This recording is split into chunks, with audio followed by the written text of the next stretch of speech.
અમદાવાદની ઓળખ સમાન એલિસ બ્રિજના નવીનીકરણની કામગીરી ચાલી રહી છે પૂરજોશમાં। વર્ષ 1892માં બનેલા આ બ્રિજ લાંબા સમયથી છે બંધ હાલતમાં, ત્યારે બ્રિજના પુનઃસ્થાપન માટે 32,40,50,000 રૂપિયાની ફાળવણી ભૂપેન્દ્ર પટેલે સૈદ્ધાંતિક મંજૂરી આપી।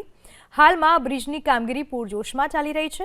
એલિસ બ્રિજની મુલાકાત લેતા સહેલાણીઓ માટે પણ ખાસ સુવિધા ઊભી કરવામાં આવી। 1892માં બ્રિટિશ સરકાર તરફથી આ સ્ટીલના પુલનું નિર્માણ કરાયું હતું। એ સમયે એન્જિનિયર હિંમતલાલ હતા, તો એ સમયના ઉત્તર ઝોનના કમિશનર બેરો હાર્બર્ટ એલિસ હતા, જેના નામ પરથી એલિસ બ્રિજ નામ રખાયું।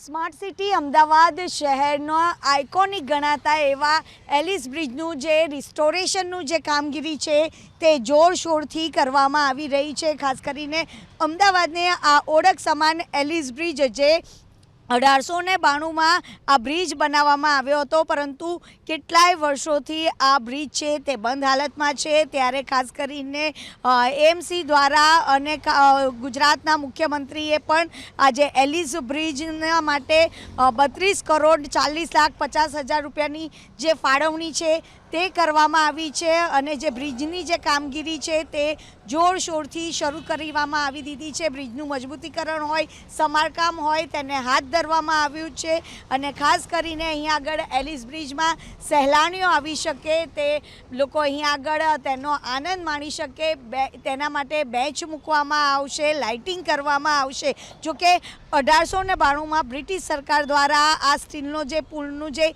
નિર્માણ છે, જેના એન્જિનિયર હતા હિંમતલાલ, અને તેમને આજે 1892માં આ બ્રિજ માત્ર 4 લાખના ખર્ચે કરવામાં આવ્યો હતો, પરંતુ હવે છે તે રિસ્ટોરેશનનું જે કામગીરી છે તે જોરશોરથી કરવામાં આવી રહ્યું છે। અને એલિસ બ્રિજની બંને બાજુ સમાંતરે જે વિવેકાનંદ બ્રિજ તૈયાર કરાયા તે સમયે એલિસ બ્રિજનું જે સમારકામનું રંગકામ પણ કરવામાં આવ્યું હતું, અને જે જૂનો એલિસ બ્રિજ તોડી પાડવાની પણ પહેલાં હિલચાલ હતી, પરંતુ લોકોએ વિરોધ કર્યો હતો, અને ત્યારબાદ હવે આજે એલિસ બ્રિજ છે તેનું રિસ્ટોરેશનનું જે કામગીરી છે તે કરવામાં આવી રહ્યું છે।